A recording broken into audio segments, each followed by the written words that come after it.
Mahigit kalahati na raw ang nakakatay sa barko ng US Navy na sumadsad sa Tubataha Reef sa Palawan. 5 barko ang nagtutulong-tulong sa operasyon na sinisikap daw matapos hanggang sa susunod na Sabado.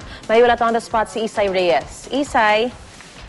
Maris, sa tulong ng magandang panahon, mukhang malaki raw ang pag-asa na makakaabot sa March 23 deadline ang isinasagawang salvage operation sa sumadsad na USS Guardian sa Tubataha Reef.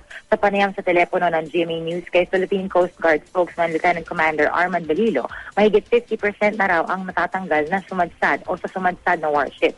At kung magtutuloy-tuloy ang magandang panahon, umaasa silang aabot sa deadline sa March 23. Pero kung sakali naman na biglang hindi makiayon ng panahon, paniguradong magtutuloy-tuloy pa rin sila. Mahalaga lang din daw na unahin pa rin ang kaligtasan ng mga taong nagsasagawa ng salvage operations.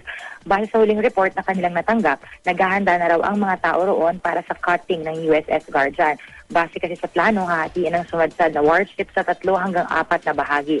5 ang mga barkong nakadeploy ngayon doon. Ang BRP Romblon, SARV 3503, MV Intrepid, MV Smith Borneo with S7000 barge at ang MV Archon Tide. At sa MV Jackson naman na isang salvaging vessel, inilalagay ang mga bahagi ng barko na dinismantle. Dagdag pa ni Balilo, 2 dive sites na lang ang hindi bukas para sa mga divers ngayon.